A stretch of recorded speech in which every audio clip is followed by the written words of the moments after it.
La Maison-Blanche a déclaré dimanche que la première attaque directe de l'Iran contre Israël était un échec lamentable, avec 99% des missiles interceptés avant qu'ils n'atteignent leur cible.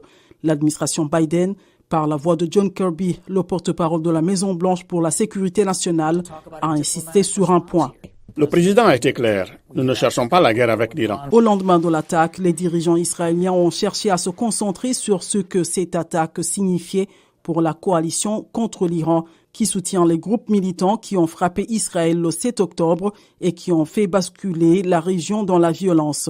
Nous avons l'occasion d'établir une alliance stratégique contre cette menace sérieuse de l'Iran qui menace de placer des explosifs nucléaires sur la tête de ces missiles, ce qui pourrait constituer une menace très sérieuse. Les États-Unis, Israël et leurs alliés se tiennent côte à côte pour se défendre contre cette menace. Téhéran a promis de riposter à l'attaque israélienne présumée contre le consulat iranien à Damas au début du mois, et l'ambassadeur d'Iran aux Nations Unies a affirmé dimanche que l'attaque du consulat signifiait la réponse de l'Iran.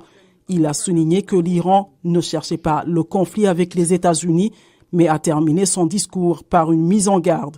Toutefois, si les États-Unis lancent des opérations militaires contre l'Iran, ses citoyens ou sa sécurité et ses intérêts, l'Iran utilisera son droit inhérent à répondre de manière proportionnée. Je vous remercie.